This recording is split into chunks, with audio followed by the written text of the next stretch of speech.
Losing a really good friend is always tough. And it's that much tougher when it's a childhood friend. Childhood friends are something like family. They become such a big part of your universe from an early age. And when they're gone, there's a permanent void that's left behind. And Mario wasn't just any childhood friend. He was one of my closest friends. And Mario was someone that I was proud to call my friend. Mario and I have been friends since around the time we were about 10 years old. And we were in the same class pretty much throughout. And we moved around in the same circle of friends. And we lived fairly close to each other, so we spent a lot of time together as we were growing up. And we once even got into a fist fight, like kids sometimes do.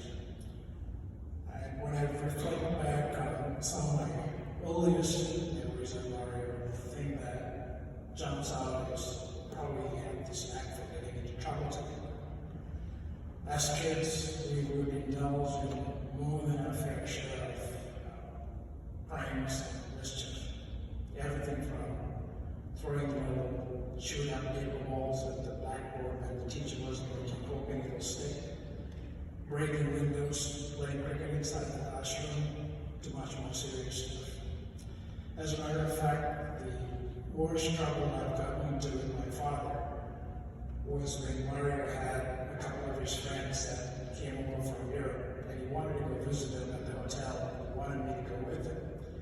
And so I quietly snuck out of the house in the afternoon and went over there, and we didn't get back till maybe after 8 o'clock, and by that time my dad had the cops looking for me. And of course, as we got into our mid to late teens, we took our mischief to an entirely different level. And we weren't alone. We had a lot of company. Some of the Marceline brothers were frequently our partners in crime. As a matter of fact, their house was where we mostly used to hang out. We even used to refer to it as our headquarters. And I can go on about our escapades, but just to return to one incident. We once had a disagreement with the bus conductor. We all used to take the same school bus home in the afternoon, bus number 155. And we had a disagreement about him making it very difficult for us to get rigid tickets into a bus.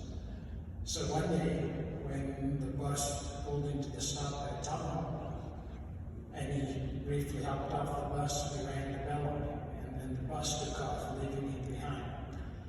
And from then on, we just took turns ringing the bell, and long after we had come enough, other people took on the role of playing conductor, and the bus finally pulled into the depot at Rockland, with the driver completely unaware that he had left his conductor back in town. Of course, when the word got back to Father Rector, well, there were repercussions. On the more serious side, Mario was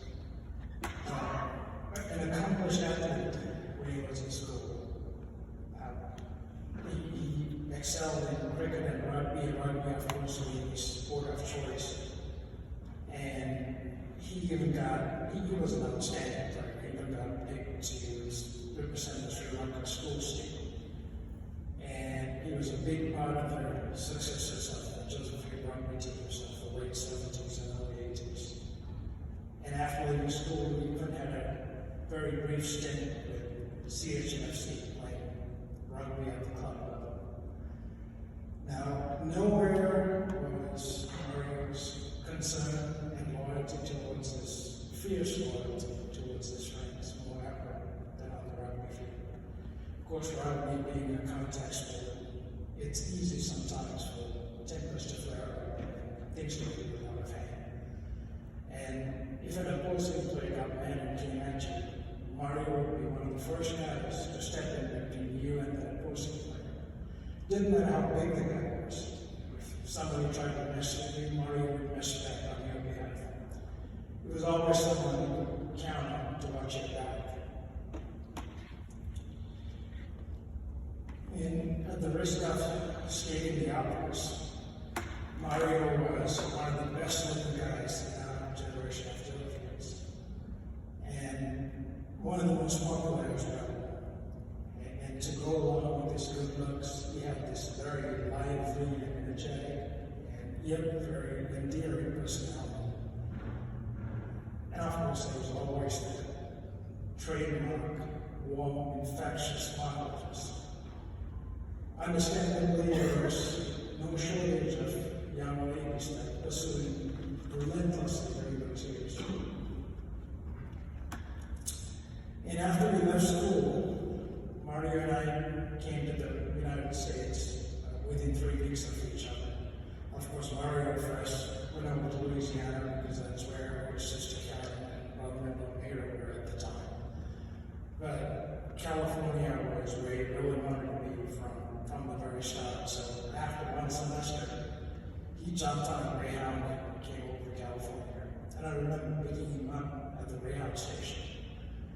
And I was living in Orange County, and I really didn't know anybody in the area at the time. And I vividly recall the sheer joy of seeing the familiar face of a dear friend after months of being surrounded by strangers. That's one of those moments you carry with you. And that first night, we went out and had dinner, and of course we were students, didn't have a lot of money.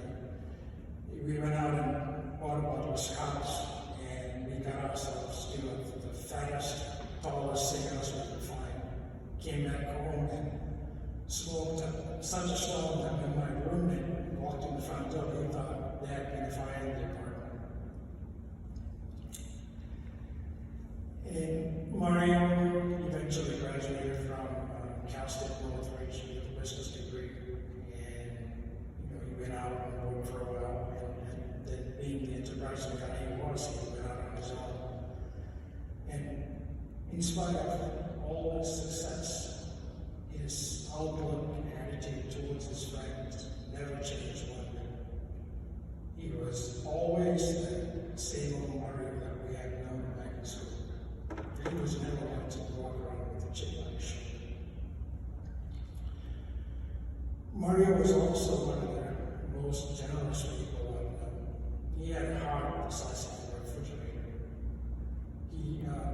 And he loved to splurge on his friends. And when it came to contributing to a cause, whether it be the Old Justice Association or a charitable cause in Sri Lanka, when Mario contributed, he frequently made a significant dent. My interactions with Mario over the last 2 years or so made me realize that sometimes you can be really close friends with someone for an entire lifetime, and yet be unaware of a certain part of their makeup. Now, I've always known how tough Mario was physically. He was tough as nails. But I never realized just how tough he was mentally. There's people that didn't even realize that he had medical issues the last few years. The way he went about, you asked him how he was doing, and he would just cheerfully reply, living the life. That's what he always said. And he just took things as they came. Just a few short months ago, in early June, the O-level class of 75 organized this Zoom call.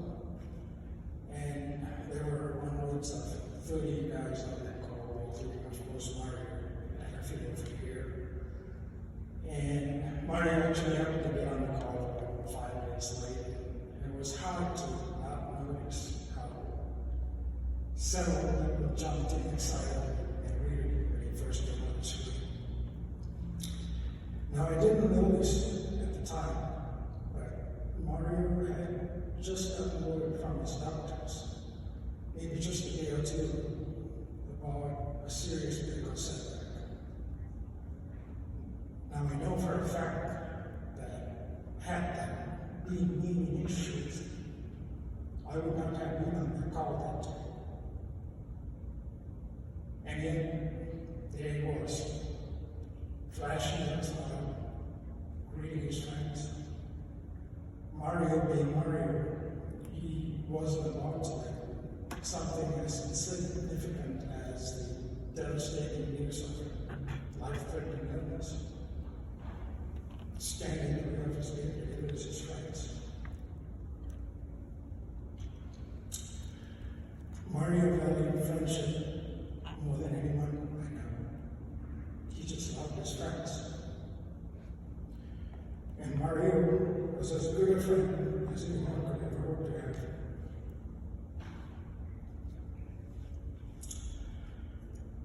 I found out about the diagnosis a couple of days later that Mario called me with the news. It was like a heart kick in the stomach when he told me about it. I guess that's another one of those moments that stayed with you, one that I would much sooner forget. Dr. Martin Luther King once said something along the lines of, the true nature of a man's character becomes evident in the manner he carries himself through times of challenge and adversity. The way that Mario navigated the most difficult period of his life, I think, speaks volumes in that regard. Mario carried himself with poise, grace, and dignity through circumstances that would have driven a lot of us to our knees and made us cringe. Those last couple of years, I think, gave us an adequately clear picture of what he was really made of. Most all of us here, at some point or another, whether it be at a social gathering or during a moment of quiet reflection, we'll have instances where we're reminisce and wish that Mario was still with us. We've been through this experience of losing friends before, but the loss of Mario hits us especially hard because of who he was and what he meant to us. I will always be thankful for all the wonderful times we've shared.